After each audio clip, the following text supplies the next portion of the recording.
하나님 아버지 감사합니다. 3월도 다 지나가고 4월 첫 하루를 주님 앞에 예배로 나아가게 하시니 감사합니다. 우리의 신앙생활이 주님 앞에 드려졌다고 하는 귀한 은혜의 그 고백인 것을 또한 깨닫고, 그러나 하나님께서 저희를 지키시고 인도하시고 올바른 신앙과 하나님 앞에 선 백성으로 살아가는 귀한 인도하심을 저희가 깨닫습니다. 주님, 이 시간에도 주님의 그 크신 사랑을 깨닫고 오늘 하루를 주님 앞에 드리게 하시고 4월 하루하루를 주님의 그 은혜 가운데 살아가는 저희들 될 수 있도록 인도해 주시옵소서. 우리 공동체가 주님의 영광을 높이기 위하여 영혼을 구원하고 예수 제자 삼는 일 가운데 주님 서 가고 있고 세워져 가고 있습니다. 더 주님께서 우리 공동체를 빚으시고 만드셔서 주님의 영광을 그 하나님의 나라를 이루는 일 가운데 하나님 그 기쁨에 참여하는 자들이 되게 하실 줄 믿습니다. 주님, 저희들 가운데 주님 역사해 주옵소서.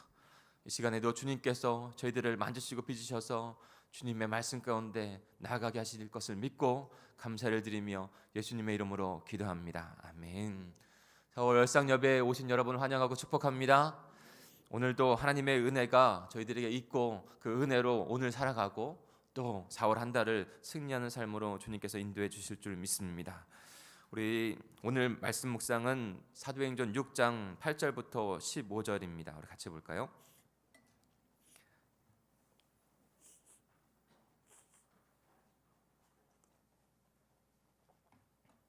사도행전 6장 8절부터 15절 우리 한 절씩 교독하겠습니다. 제가 먼저 8절을 읽겠습니다. 스데반이 은혜와 권능이 충만하여 큰 기사와 표적을 민간에 행하니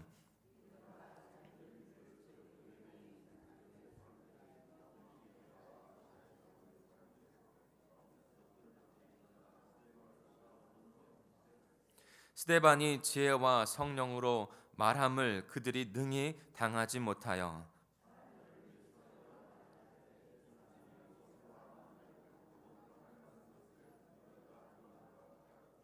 백성과 장로와 서기관들을 충동시켜 와서 잡아가지고 공회에 이르러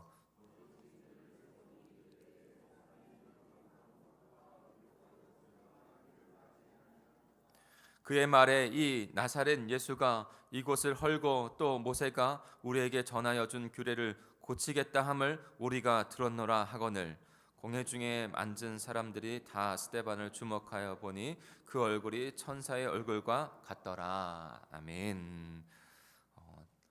월상 예배이지만 제가 잠깐 시간을 드리겠습니다. 한 2분 정도 한번 쭉 처음부터 끝까지 읽어보시면서 거기에서 주님께서 우리에게 깨닫게 하시는 음성이 있습니다. 근데 어렵게 하시지 않으셨어요?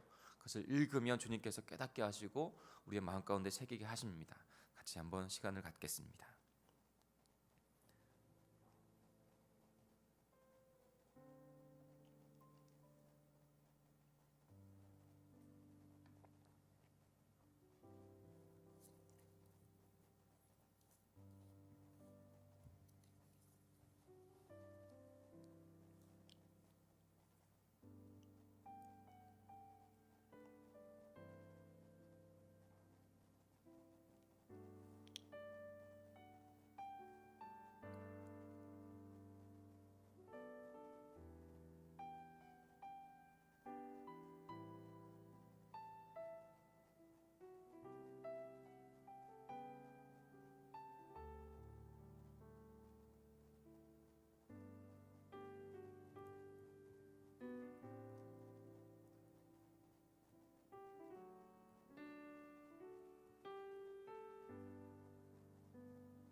우리 오늘 본문 8절을 다시 한번 읽어보겠습니다. 같이 8절을 사도행전 6장 8절을 읽겠습니다. 시작.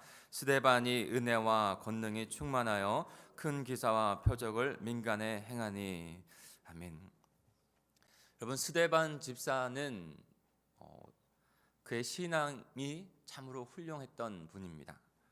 예수 그리스도를 닮았던 자라고 사도행전은 그의 행적을 나타내고 있습니다. 예수님이 마지막에 십자가에 돌아가실 때 많은 사람들, 자신에게 행하는 사람들을 용서했던 기도를 드렸던 것처럼 스데반도 순교의 자리에서 그렇게 용서의 기도를 동일하게 하는 자인 것이죠. 예수님의 성품과 사역과 삶을 고스란히 닮아서 주님 곁으로 간 스데반. 그러면 어떻게 스데반이 이렇게 신앙의 사람, 신앙이 너무나도 훌륭하고 그 다음에 다른 사람에게 본이 되는 사람이 되었을까? 우리는 생각해 볼 수 있겠습니다. 그가 혼자 잘해서 그렇게 된 것일까요? 저는 초대교회를 보면서 그렇지 않다는 것을 오늘 좀 나누고 싶습니다. 그가 혼자 신앙생활을 해서 그렇게 된 것이 아니에요. 그는 분명히 오늘 초대교회 성령으로 임하여 교회가 되어진 그 초대교회 몸된 교회에서 배출이 된 집사예요. 초대교회가 그 성도를 세운 것이죠. 8절에 보면 그가 은혜와 권능이 충만했다고 했어요. 그리고 큰 기사와 표적도 행하는 그런, 어디서 우리가 이 기사를 보았습니까? 동일하게 우리 사도들이, 베드로와 요한이 복음을 전하고 성령이 충만한 가운데 복음을 전하고 민간에 그 복음이 나타내기 위해서 기적과 표적을 나타냈다라는 것을 우리는 사도행전 전에 보지 않았습니까? 근데 거의 동일하게 지금 스데반 집사가 그와 같은 사역과 일을 지금 하고 있는 거예요. 하나님의 나라 복음을 그렇게 증거하는, 그것을 증거하기 위한 표적과 기사까지도 나타나는 그런 일들을 하고 있는 것이죠. 그런 역사를 하나님께서 그를 통해서 하시는 거예요. 어떻게 이런 자가 될 수 있었을까? 초대교회를 통해서 하나님께서 그 집사를 세운 것입니다. 그 성도를 세운 거예요. 그렇다면 우리는 어떻게 그 초대교회가 어떻게 세워졌기 때문에 이 스데반 집사와 같은 귀한 평신도 사역자들을 세웠는지를 우리는 깨달을 필요가 있습니다. 그리고 오늘 그 스데반이 그 세워진 것 가운데 놀라운 그 하나님의 복음의 역사를 이뤄가는 장면을 우리 첫 서두를 좀 보게 되는 것이죠. 그리고 내일과 계속적으로 우리 스데반의 그런 순교의 자리까지 함께 묵상하게 될 것입니다. 그런데 초대교회가 어떻게 이렇게 스데반과 같은 평신도를, 이렇게 훌륭한 평신도를 세울 수 있었을까요? 저에게는 도전이 좀 되고요. 우리 공동체에게 도전이 되고요. 그 다음에 우리 공동체의 기도가 됩니다. 그 방법을 조금 알기 위해서는 7 집사를 세우는 초대교회에 대해서 저희가 좀 생각해 볼 필요가 있습니다. 6장 1절부터 이 초대교회가 왕성하게 성장하다 보니까 문제들이 일어났죠. 그것은 뭐였습니까? 헬레파 유대인들이 그 과부들이 구제에 빠지는 문제였죠. 초대교회가 부흥을 하고 있었을 때, 부흥할 때는 항상 문제들이 발생할 수 있습니다. 그런데 그것은 그냥 문제를 일으키려고 하는 문제가 아니라 그 문제를 통해서 그 교회가 살아있다는 것을 나타내려고 하는 그런 문제들이에요. 그 문제를 넘어가서 더 성숙한 공동체로, 하나님의 복음의 역사가 일어나는 공동체로 세워지는 것이죠. 그런데 중요한 것은 그 시점 가운데, 그 문제를 안고 그 시점 가운데 어떻게 하나님의 뜻대로 세워지는 공동체가 됐는가가 중요해요. 그 공동체가 됐기 때문에 지금 이와 같은 평신도 그 스데반 집사와 같은 집사를 세우게 된 것입니다. 동강제일교회가 40년 동안 하나님께서 너무나도 은혜 가운데 원로 목사님을 통해서, 내외를 통해서 이렇게까지 그 성도들과 함께, 스데반과 집사와 같은 그 성도들이 함께 협력하였기 때문에 이렇게 하게 하신 것이죠. 근데 더 이 땅에 주님이 오실 때까지 우리는 마침표가 없습니다. 더 주님의 나라를 바라보며 주님께서 원하시는 그 공동체, 그 하나님의 나라 복음을 전하는 것으로 계속 성숙해 가고 성장해 갈 뿐이에요. 그러니까 우리가 앞으로 나가야 될 길은 더 무궁무진하게 있는 것입니다. 그 비전을 바라보고 가야 될 줄 믿습니다. 그 시점 가운데 또 하나의 중요한 시점이 바로 이 시점이라고 저는 생각합니다. 더욱 성경적인 교회 공동체, 순전한 마음으로 하나님이 원하시는 그런 공동체가 될 수 있게, 그 거룩한 성도들이 함께 주님의 나라를 이루어가는 공동체가 될 수 있어야 합니다. 그때 우리 안에 이렇게 정말로 세상을 변화시키는 스데반을 통해서, 이 기점을 통해서 지금 복음이 더 확장되어지는 것을 우리에게 말씀해 주고 있거든요. 좀 이따가 볼 텐데 그런 성도들이 주님의 공동된 공동체 안에서 나오게 되는 거예요. 어제 말씀이지만 우리 사도행전 6장 2절부터 3절까지 한 장 앞에 가셔서요. 사도행전 6장 2절부터 3절까지 같이 한번 읽어보겠습니다. 같이 읽겠습니다. 시작. 12 사도가 모두 제자를 불러 이르되 우리가 하나님의 말씀을 제쳐놓고 접대를 일삼는 것이 마땅하지 아니 형제들아 너희 가운데서 성령과 지혜가 충만하여 칭찬받는 사람 7을 택하라. 우리가 이 일을 그들에게 맡기고. 네. 초대교회가 어떠했기 때문에 이와 같이 사람을 세우고 그를 통해서 주님의 역사가 일어나는 그런 공동체가 되었는가? 바로 말씀 중심의 공동체가 됐기 때문입니다. 7 집사를 세우죠. 사랑하는 성도 여러분, 우리 교회도 5월 셋째 주가 창립 기념주일이거든요. 5월 셋째 주에 안수 직분자들을 세웁니다. 안수 직분자들. 지금 7 집사가 세운 이 전통에서 그 일들이 계속 이루어져 간 거예요. 그래서 그들에게 기름을 붓고 우리 동강제일교회 리더십으로 스데반 집사와 같이 세워가는 것입니다. 여러분, 이것은 그 대상자들만의 일이 아니에요. 우리 공동체 안의 일이에요. 지금 공동체가 그 필요를 위해서 하나님의 뜻대로 그들을 세우고 있는 것이 아닙니까? 그런데 그 중심에는 분명히 하나님의 말씀이 있었다는 거예요. 필요를 따라서 간 공동체가 아니라 그 말씀, 하나님의 복음의 말씀이 증거되어지는 것을 위해서 그 필요를 채우고 협력하고 이뤄가는 일들을 했다는 것입니다. 그 말씀이 중심이 될 때 그 공동체가 온전히 바로 서고, 바로 서면 그 말씀은 또 증거되어져 갑니다. 하나님의 나라는 확장되어져 가는 것이죠. 그 안에 말씀이 중심이 되어야 해요. 왜 그렇습니까? 하나님의 나라, 이 땅 가운데 하나님의 나라를 보여주고 그 다음에 그것을 나타내게 하려고 하는 것이 바로 그리스도의 몸된 교회이기 때문에 그런 것이죠. 하나님의 전략은요, 마지막 제가 말씀드렸던 거 마지막에 주자로 전략적으로 세우신 그 주체는 바로 교회인 거예요. 예수님 오시기 전까지 다른 주체가 나타나지 않습니다. 아브라함, 이삭, 야곱, 이스라엘 백성들, 그 다음께 마지막으로 세워진 주님이 다시 오시겠다고 주신 것 가운데 그 다음에 그 다음 순서는 없어요. 저와 여러분이 마지막이에요. 교회를 통해서. 그런데 그 교회가 온전히 주님 앞에 잘 세워지고 또 다른 열매 맺는 자들을 낳고 또 다시 복음을 증거하는 확장해 가는 일에서는 반드시 하나님의 나라는 하나님의 말씀의 통치가 있어야 한다는 것이. 그러니까 그 말씀이 증거되어 세워지고 또 증거되어지는 것을 위해서 여러 가지 필요들을 함께 협력할 수 있는 자들을 또한 또 세워간 것이죠. 우리 교회가 더 세워져야 될 것은 말씀에 중심되어지는 것이 세워져야 될 줄 믿습니다. 말씀을 전하는 자의 필요를 따라서 이렇게 세웠다고 생각할 수도 있지만 12 사도를 위해서 그렇지 않아요. 12 사도가 말씀 맡은 자인 것은 맞아요. 그것에서 말씀을 증거하는 것에 더 했어요. 그러나 있다 보면 빌립과 그 다음에 스데반도 그 동일하게 말씀을 전하는 것까지 갔다는 것을 우리는 알 수 있어요. 그러니까 어떤 사람에게 맞춰져 있는 것이 아니라 그 공동체 안에 하나님 나라 안에 말씀이 잘 세워져 가는가, 그것이 중심이었던 거예요. 그리고 그 말씀을 따라서 기도하고 함께 말씀 사역 가운데 이루어가는 공동체가 되었던 것이죠. 이것이 중심이 된 것입니다.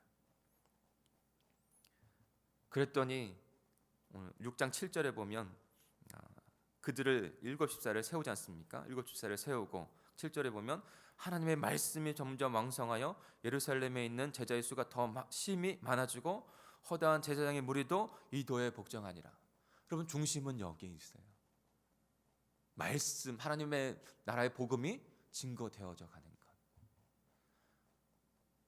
그것을 통해서 12사도의 사역과 기도하는 일, 그것이 세움을 기독교회가 했고, 그를 통해서 모든 성도들이 말씀과 기도에 주님 앞에 충만히 젖어드는 것.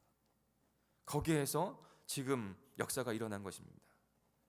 스데반 집사와 같은 그런 성도들이 일어나게 된 거예요. 스데반 집사가 그 말씀과 기도, 그 이루어지는 공동체 가운데, 말씀과 기도와 예배와 사명이 이루어지는 공동체 가운데 잘 양육되어지고 잘 훈련되어지고 잘 세워졌더니 그가 성령과 은혜가 충만해서 그 죽음 앞에서도 그 길을 당당하게 걸어갔던 것이죠. 그런 대표, 지금 이렇게 말씀과 기도와 예배와 사명에 그 충만하게 훈련되어져서 세워진 자들이 바로 일곱 집사인 거예요. 일곱 집사가 뚝 떨어져 있나요? 아닙니다. 말씀과 기도와 예배와 사명으로 세워진 공동체, 거기에서 이제 그 어떤 필요들이 따라서 그들이 세워졌고, 그리고 그들을 통해서 하나님께서 그 다음 스텝을 해가시는 것을 우리는 볼 수 있어요. 가장 대표적인 것이 바로 스데반과 빌립 집사입니다. 스데반과 빌립 집사의 이 사도행전 그 뒤에 말씀을 통해서 복음이 확장되어져 가고 있는 것을 우리는 볼 수 있습니다. 예루살렘에만 갇혀 있는 것이 아니라. 스데반 집사는 은혜와 권능이 충만했습니다. 성령으로 말미암아, 바로 말씀과 기도로 말미암아. 그래서 그 하나님 나라의 복음을 분명하게 깨달은 자였고, 그 말씀을 증거하는 자 되었습니다. 큰 기사와 표적이 그에게 일어났어요. 그러니까 평신도 일반 집사 직분 안에서도 말씀을 증거하는 일들이 있었어요. 분명히 있었습니다. 그래서 대표적으로 우리 공동체 안에는 분명히 목자들이 그 말씀 앞에 목원들을 이끌어갈 사명자로 세워진 거예요. 목자님들은 말씀 앞에 서고 그것을 연구하고 기도할 그런 사명 앞에 부르심을 받은 거예요.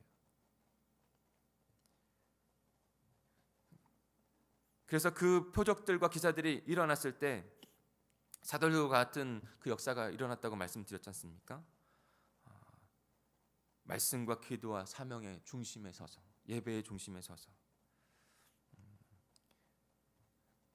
그 가운데 한 가지 사건이 일어납니다. 스데반에게. 우리 9절과 10절을 다시 한번 읽어볼까요? 9절과 10절입니다. 시작. 이른바 자유민들 즉 구레네인, 알렉산드라인, 길리기아와 아시아에서 온 사람들이 회당에서 어떤 자들이 일어나 스데반과 더불어 변론할세 스데반이 지혜와 성령으로 말함을 그들이 능히 당하지 못하여. 스데반은 한 사람을 제가 높이려고 하는 게 아니에요. 그 공동체 안에 그렇게 잘 훈련받았더니, 잘 세워졌더니 지혜와 성령으로 충만한 자 되어서 어떠한 그 공격에도 복음 안에 섰던 그 자가 된 것이죠. 그런데 여기에서 자유민들이라고 하는 자들이 지금 스데반과 논쟁을 하게 되어졌습니다. 근데 자유민들이라고 하는 그들을 우리는 조금 살펴볼 필요가 있습니다. 왜 스데반을 통해서 이들과 하나님이 논쟁하게 하셨는가? 그것을 통해서 목적은 딱 하나입니다. 사도행전 1장부터 마지막까지 하나님의 나라 그리스도의 복음이 어떻게 증거되어지는가, 그리스도의 십자가와 벌이 어떻게 증거되어지는가를 보여주려고 하는 게 사도행전이에요. 초대교회를 통해서. 그러니까 이것도 분명히 성령께서 이끄시는 그런 목적이 있다는 것을 우리는 깨달아야 합니다. 자유민들이라고 하는 것은 로마가 지금 이스라엘 멸망시켰을 때 로마로 끌려갔던 사람들이에요. 신학자들은 그렇게 보고 있습니다. 끌려갔던 사람들이 다시 돌아온 것이죠. 다시 돌아와서 그들은 그 로마에서 어떻게 보면 그 문화 가운데에서 자라났던 사람들, 그래서 따로 생활을 했습니다. 그래서 자기들의 회당을 짓고 신앙생활하며 자기들이 모여서 살아갔던 자들인 것이죠. 그런데 그들과 지금 스데반이 논쟁을 하고 있는 것입니다. 다른 논쟁이 아니라 하나님 나라의 복음에 대한 논쟁을 하고 있는 것이에요. 이것이 무엇을 의미할까요? 그 로마의 지역, 지금 보면 구레네인, 알렉산드리아인, 길리기아와 아시아. 구레네는 지도를 보면 그 애굽의 저 동편에 있던 그 지역이에요. 그리고 알렉산드리아는 그 애굽에 있던, 그리고 길리기아는 소아시아 바로 밑에 그 소아시아 지역에, 그리고 아시아 지역. 그러니까 두루두루 지금 다 퍼져 있는 거예요. 그 사람들이 지금 예루살렘으로 다시 왔다는 것이죠. 그리고 거기에서 스데반을 통해서 지금 복음을 듣고 있는 거예요. 스데반 집사는 그리스어를 잘했던 사람으로 우리가 알고 있습니다. 그 그리스어를 잘했기 때문에 헬라인들, 헬라의 문화권에서 지역권에 있던 사람들에게 복음을 증거하는 일 가운데 지금 쓰임 받았다라고 우리는 볼 수 있습니다. 이제 초대교회가 스데반 집사를 통해서 하나님의 나라의 복음이 지역과 문화를 넘어서 그 지경을 확장해 가고 있는 그 서두를 시작하고 있어요. 여러분, 빌립 집사가 누구에게 복음을 전합니까? 에티오피아 내시에게 전하지 않습니까? 에티오피아 내시는 저 아프리카 지역에 있는 그 지역의 그 나라의 그 관리예요. 그 복음이 지금 전파되어지고 있는 그 맥락 가운데 지금 일어나고 있는 거예요. 스데반 집사를 통해서 결국에는 스데반 집사의 그 순교로 어떻게 되죠? 하나님께서 겉모습 보기에는 스데반 집사의 그 순교로 초대교회가 다 흩어집니다. 다 도망하여 다른 지역, 소아시아 지역, 다른 지역으로 갔다고 했어요. 그러면서 결국에는 빌립 집사도 그렇게 가면서 복음을 전한 거 아니에요? 그러면서 그것이 인간적으로 본 게 아니라 성령께서 이끄심, 그 복음이 예루살렘만 갇혀서 있는 것이 아니라 그 복음이 이제는 더 확장 예루살렘과 유다와 사마리아 땅끝까지 이뤄 확장되고 있는 일들을 우리는 목도하게 됩니다. 어디서부터 시작이 됐습니까? 스데반 집사를 통해서. 스데반 집사가 그 순교의 승리, 죽음 앞에서 두려워하지 아니하고 승리했던 그 승리가 있었기 때문에 그 일들이 지금 계속적으로 일어나고 있는 거예요. 우리 15절만 우리 같이 읽을까요? 15절 읽겠습니다. 시작. 공회 중에 앉은 사람들이 다 스데반을 주목하여 보니 그 얼굴이 천사의 얼굴과 같더라. 아멘. 사랑하는 성도 여러분, 저와 여러분이 스데반 집사와 같은 신앙생활, 신앙의 모습, 예수 그리스도를 닮은 자들이 되기를 간절히 축복합니다. 지금 한마디로 그 얼굴이 천사와 같더라, 이 한마디로 모든 것이 다 증명이 됩니다. 그리고 조금 더 가면 스데반의 순교 현장, 그 복음을 다 말하고 굴하지 아니하고 돌에 맞아 죽는 스데반의 그 순교 현장을 통해서 우리는 다 깨닫습니다. 그의 그 순교의 승리를 통해서 하나님의 복음이 예루살렘에만 갇혀 있지 아니하고 예루살렘과 유다와 사마리아 땅 끝까지 이르러 지금 2000년대에 저 여러분에게도 그 복음이 전달된 거예요. 우리 교회가, 우리 공동체가 말씀과 기도와 성령의 그 충만하심을 따라 세워지는 공동체가 되기를 간절히 소망합니다. 분명히 그 공동체, 우리 공동체 안에서 스데반 집사와 같은 그런 예수 그리스도를 닮은 그런 성도들이 일어나게 될 줄 믿습니다. 더 일어나게 될 거예요. 저 여러분이 지금 그렇게 일어나고 있잖아요. 우리의 자녀들이 더 그렇게 일어나게 될 것입니다. 그러면 하나님의 복음은 계속적으로 하나님의 뜻 안에서 확장되어 갈 줄 믿습니다. 4월 한 달이 그런 한 달이 되기를 간절히 소망합니다. 그렇게 결단하시는 그런 시간이 이 시간이 되기를 소망합니다. 우리 같이 기도하겠습니다.